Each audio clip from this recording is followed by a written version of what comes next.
Inilah Buletin Dakwah Kafah edisi 408, 5 Rabiul Awal 1447 Hijriah atau 29 Agustus 2025 Masehi dengan judul Pejabat berlimpah harta, rakyat makin menderita. Kabar kenaikan gaji dan tunjangan anggota DPR di tengah rakyat yang makin susah sontak menuai kontroversi dan kritik tajam dari berbagai kalangan. Di tengah kebijakan efisiensi pemerintah, anggota DPR justru menikmati penghasilan dan tunjangan luar biasa. Diberitakan mereka mendapat penghasilan 3 juta per hari, total sekitar 100 juta per bulan. Bahkan diberitakan pendapatan mereka sebetulnya bukan 100 juta per bulan, tetapi 230 juta per bulan. Diberitakan pula pajak penghasilan mereka ditanggung negara, atau dengan kata lain, ditanggung rakyat.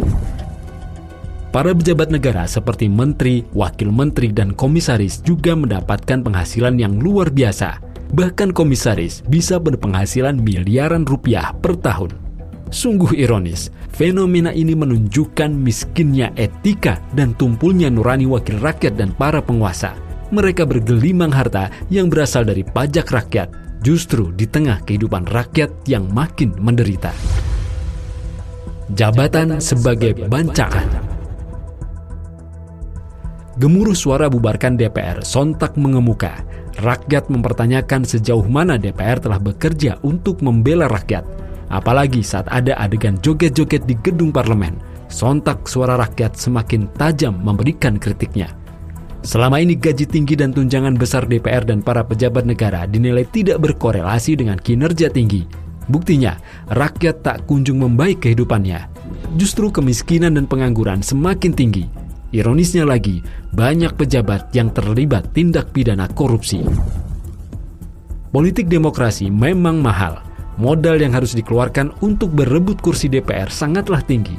Tidak mengherankan jika para pejabat berharap dapat mengembalikan modal politik yang telah dikeluarkan dengan berbagai cara, baik dengan cara legal seperti menaikkan gaji dan tunjangan atau melalui cara-cara ilegal seperti suap dan korupsi. Korupsi hari ini bahkan bukan lagi di angka miliaran atau puluhan miliar rupiah, tetapi sudah menembus angka triliunan hingga ratusan triliun rupiah. Demikianlah, jabatan akhirnya dijadikan sebagai bancaan untuk menumpuk pundi-pundi kekayaan meskipun dengan cara-cara haram sekalipun.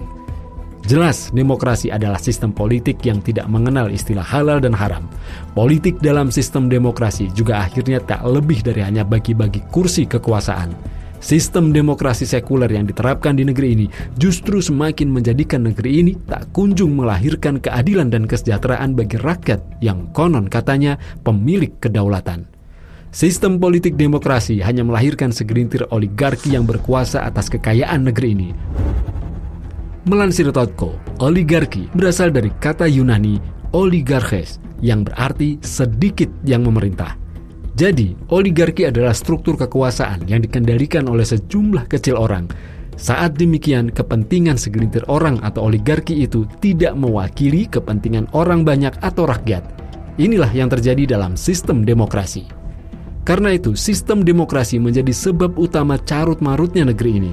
Dalam sistem demokrasi, rakyat hanya dibutuhkan suaranya saat pemilu. Namun setelah mereka berhasil menjadi anggota dewan atau menjadi pejabat, rakyat justru sering ditinggal dalam kesendirian mengadu nasibnya. Mereka sibuk berebut proyek untuk menumpuk-numpuk kekayaannya. Mereka bangga memamerkan harta kekayaannya di tengah penderitaan rakyat. Mereka bergaya hidup mewah di tengah hidup rakyat yang semakin susah. Sebab kehancuran suatu negeri. Hidup bermewah-mewah dan bermegah-megahan tercela di dalam Islam, apalagi jika dilakukan oleh para pemimpin dan penguasa. Allah SWT tegas mencela hidup bermegah-megah seperti yang termaktub dalam Quran Surat At-Takasur ayat 1-8, yang artinya, bermegah-megahan telah melalaikan kalian hingga kalian masuk ke dalam kubur. Janganlah begitu, kelak kalian akan mengetahui akibat perbuatan kalian itu. Janganlah begitu, kelak kalian akan mengetahui. Janganlah begitu. Jika kalian mengetahui dengan pengetahuan yang yakin, niscaya kalian benar-benar akan melihat neraka jahim. Sesungguhnya kalian benar-benar akan melihatnya dengan kasat mata. Kemudian kalian pasti akan ditanyai pada hari itu